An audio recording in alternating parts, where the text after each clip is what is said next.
નમસ્કાર ખેડૂત મિત્રો, આજે ઠાકર કેમિકલ વતી આપણે એવા ખેડૂતને મળવા આવ્યા છીએ જેમને ઘઉંની ખેતી કરી છે અને એમાં આપણી ટેલોસ્પી નામની પ્રોડક્ટ ઉપયોગ કરી છે. તો સૌપ્રથમ એમનું નામ પૂછશું. તમારું નામ? મારું નામ ઝાલા નિર્મળસિંહ, ગામ વડોદ, તાલુકો વઢવાણ, જિલ્લો સુરેન્દ્રનગર. બરોબર. તો નિર્મળસિંહ, તમે આ ટેલોસ્પી ઘઉંમાં વાપર્યું અમારું ઠાકર કેમિકલ, તો વાપર્યા પહેલા તમારા ઘઉં કેવા હતા? પહેલા તો ઘઉં વાપર્યા પહેલા આ નીચા હતા, એટલા બધા ઊંચા નહોતા, લીલાછમ નહોતા.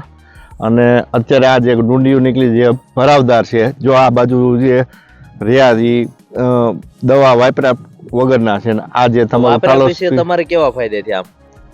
આમાં હાઈટ છે, ડુંડી ભરાવદાર છે, ડુંડી લાંબી છે, બરોબર, અને બહુ સરસ છે. એકરે 1 લીટર આપણે વાપર્યું છે આ. બરોબર.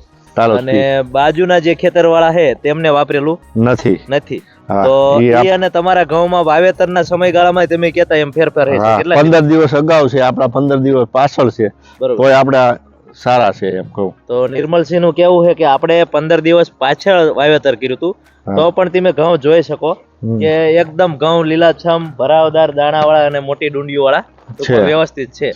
અને બાજુનું જે ખેતર છે એમાં આપણે જઈએ, જે આ બાજુના ખેતરમાં તમે આખું ખેતર જોઈ શકો કે ડુંડી એકદમ સાઈઝ નાની, પાતળી અને જોવે એવા દાણા ભરાવદાર બન્યા નથી. તો આપણે એવું બધા ખેડૂતને કહીએ કે ને કે ભાઈ આ ટેલોસ્પી વાપરો તો ઉત્પાદનમાં ફેરફાર પડે. 100% ફેરફાર પડે. ઉતારો ફેર પડે. ઉતારામાં ફેર પડે. તો આ વિડીયો આપણે એટલા માટે બનાવ્યો કે બધા ખેડૂતને આઈડિયા આવે કે ભાઈ આ ટેલોસ્પી થી કેવા કેવા ફાયદા થાય. ના, સારું રિઝલ્ટ સારું છે. અને આ વવાય દવાનો આનો યુઝ કરાય, ઉપયોગ કરાય. હા, એકરે 1 લીટર નું માપ છે અને એ રીતે અમે ઉપયોગ કરેલો છે. તો તમને ફાયદો થયો? નથી ફાયદો થયેલો છે. 100% થયેલો છે. તો ધન્યવાદ.